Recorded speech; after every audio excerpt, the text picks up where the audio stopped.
ओम नमो भगवते वासुदेवाय नमः। सत्य सनातन धर्म यूट्यूब चैनल पर आप सभी का स्वागत है। पुरुषोत्तम मास के महत्व की कथा।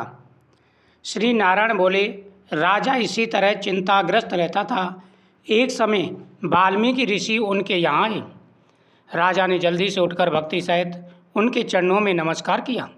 तब वाल्मीकि ऋषि राजा को शांत देखकर बोले, हे राजन, तेरे मन में जो कुछ भी चिंता हो वह तुम निसंकोच कहो, क्या बात है।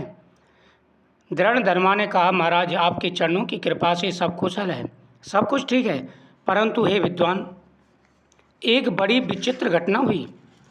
मेरे बारे में मेरे मन में बड़ा संदेह उत्पन्न हो रहा है। सो उस वन के तोते के मुख से लगे हुए शूल को आप दूर करिए।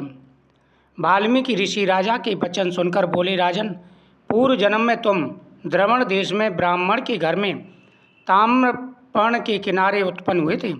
सुदेव तुम्हारा नाम था। तुम धार्मिक सत्यवादी, जितना मिले उतने में ही संतुष्ट रहने वाले थे। तुम्हारी स्त्री उत्तम गुणों वाली गौतम ऋषि की पुत्री गौतमी नाम से विख्यात थी। गृहस्थ आश्रम के धर्म में चलने वाले सुदेव को कितना ही काल व्यतीत हो गया, परंतु उसके संतति नहीं हुई, यानी उसके संतान प्राप्ति नहीं हुई। एक दिन आसन पर बैठा हुआ अपनी स्त्री से सेवा कराता हुआ थका हुआ वह ब्राह्मण बोला, हे सुंदरी, संसार में पुत्र से परे कोई सुख नहीं, क्योंकि तपदान से उत्पन्न पुत्र परलोक में सुख देता है। शुद्ध वंश में उत्पन्न हुई संतान इस लोक और परलोक में सुख देती है। उस श्रेष्ठ संतति को यदि प्राप्त न हुआ तो मेरा जीवन ही व्यर्थ है। मैंने ना पुत्र खिलाया, ना उसे वेदाध्ययन कराया, ना उसका विवाह आदि किया, अतः मेरा जन्म व्यर्थ है। इसलिए मेरी मृत्यु शीघ्र हो जाए तो अच्छा, मुझको आयु प्रिय नहीं है। इस प्रकार सुदेव अपनी पत्नी से कहने लगा। इस तरह अपने पति के वचनों को सुनो उस सुंदरी के मन में अत्यंत दुख हुआ और वह बोली, हे प्राणेश्वर, ऐसे तुच्छ वाक्य मत बोलो। तुम्हारे जैसे वैष्णव शूरवीर कभी निराश नहीं होते। हे स्वामी, विप्र आप सत्य धर्म में तत्पर रहे, आपने तो स्वर्ग जीता है। हे स्वामी, पुत्र की इच्छा है तो जगन्नाथ की आराधना करूं। इस प्रकार उसकी पत्नी ने कहा, हे स्वामी, आपको चिंता नहीं करनी चाहिए, आप तो सर्वज्ञानी हैं। अगर आपके मन में संतान की इच्छा है तो आपको नारायण की आराधना करनी चाहिए। नारायण की आराधना करने से सब कुछ प्राप्त होता है।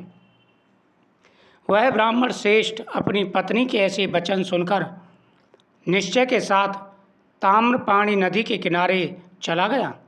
वहाँ जाके पुण्य तीर्थ में स्नान कर महाभयंकर तप करने लगा। ऐसे उस तपोनिधि के 4000 वर्ष बीत गए। हे ब्राह्मण, उसके तप से त्रिलोकी कांप उठी।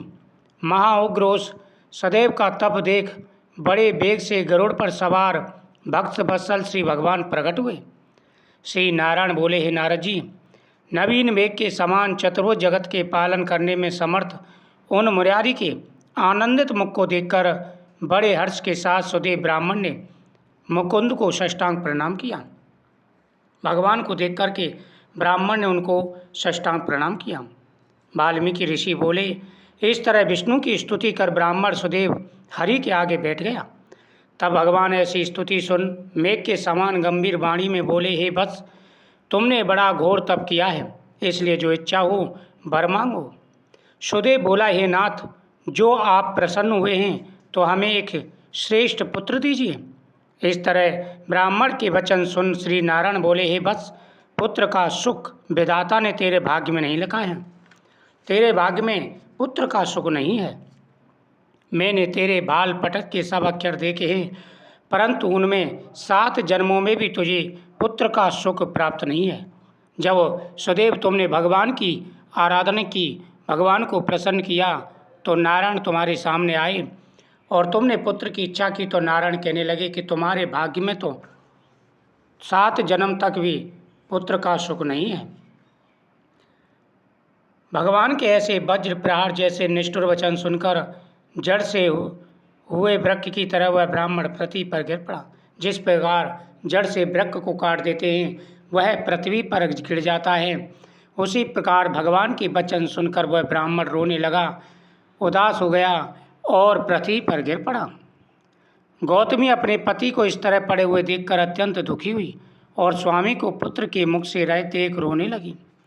जब गौतमी तुम्हारी पत्नी ने इस प्रकार देखा, भगवान के वचन सुनकर तुम पृथ्वी पर गिर पड़े, तो वह भी बड़ी दुखी हुई। फिर वही स्त्री धैर्य धारण कर अपने पति को इस तरह बोली, हे नाथ, धीरज धारण कीजिए, उठो। जो विधाता ने ललाट में लिखा है वह सुख अथवा दुख अवश्य भोगना पड़ता है। हे स्वामी, कर्मों की गति बड़ी न्यारी है।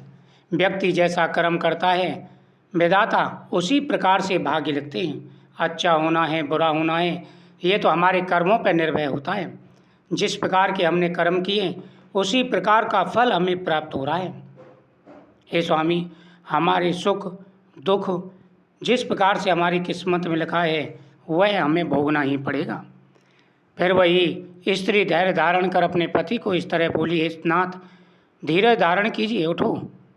विधाता ने ललाट में लिखा है वह सुख अथवा दुख भोगना पड़ता है। इस तरह उसी स्त्री के तीव्र शोक से युक्त वचन सुन उत्पन्न दुख से कांपता हुआ गरुड़ विष्णु भगवान से कहने लगे कि हे हरि, आप इस शोक सागर में डूबे हुए ब्राह्मण को देखिए और पड़ते हुए आंसुओं से व्याकुल ब्राह्मण को देखिए। जब भगवान ने ये वचन कहे, ब्राह्मण दुखी होकर पृथ्वी पर गिर पड़ा। उसकी पत्नी भी दुख के मारे रोने लगी। तब गरुड़ ने भगवान विष्णु से कहा, हे स्वामी, देखिए ब्राह्मण और ब्राह्मणी कितने दुखी हैं।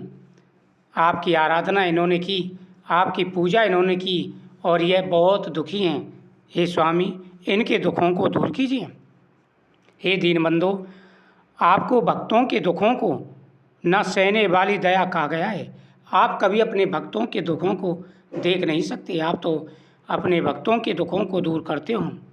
श्री नारायण बोले, इस प्रकार गरुड़ के वचन सुन श्री विष्णु भगवान गरुड़ से अमृत समान वचन बोले, हे खगवर, इस ब्राह्मण को एक मनोगत पुत्र शीघ्र दे। इस तरह हरि के अनुकूल वचन सुनकर गरुड़ ने अति प्रसन्न होकर उस ब्राह्मण को अति सुंदर अनुरूप बालक दिया। जब गरुड़ ने भगवान से कहा तो भगवान ने आदेश दिया कि हे गरुड़, इस ब्राह्मण को सुंदर पुत्र प्रदान करें। भगवान का आदेश सुनते ही गरुड़ ने ब्राह्मण को सुंदर पुत्र दिया। पुरुषोत्तम मास में पूजा करने से भगवान प्रसन्न होते हैं और सभी प्रकार के मनोरथों को पूर्ण करते हैं।